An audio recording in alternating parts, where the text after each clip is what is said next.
Okay, I wanted to make a video of the Portalock PL-603 because I couldn't find a video anywhere out on YouTube about this model of Vintage Serger.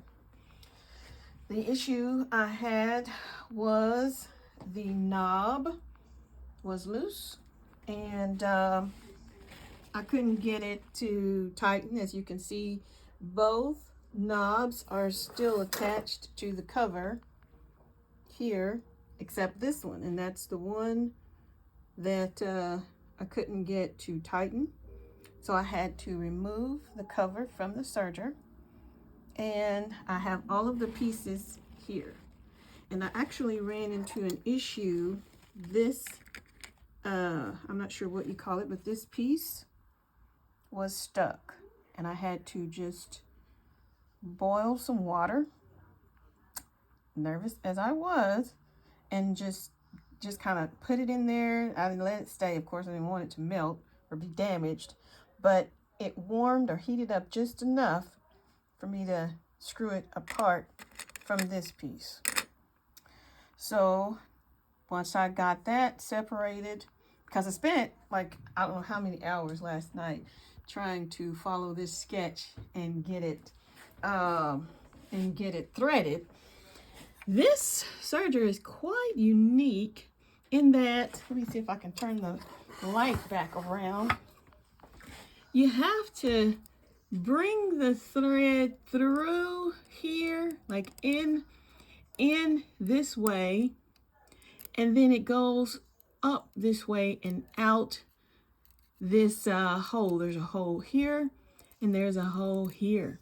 And interesting enough, once you get it, you know, you come down, it's pretty simple based on the diagram, but once you get it through this hole, there's another that's really, oh my God, it is back up here, but you have to, and I can't even get the camera.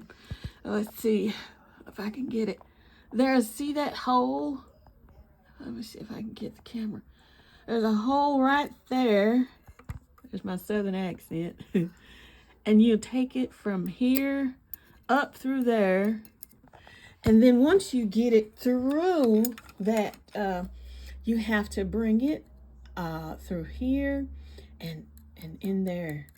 So that's why this diagram, I spent all night long trying to figure this out, y'all. That's why this diagram has it going over there, and you'll see a line right here. It goes out, and you have a line here, and it goes out. And that's the final part. Most complicated part, but that's it. Okay, so back to this. So now that I've got it apart, I'm getting ready to clean it out, oil it up good, which it actually looks better on the inside than I thought. And hopefully this will, because it works. So hopefully this will be the last phase and I'll get my serger going. As you can see, I have also this brother not baby lock, but a brother 1034D, which is very popular. But just from the few, I've only used this once or twice, but it just had a different feel to it. So I'm really excited and looking forward to getting this machine up and running, and then hopefully I'll be able to give you some more information. Thanks for watching. Update. So this will be part 1, and I'll do a part 2 video once I get this going.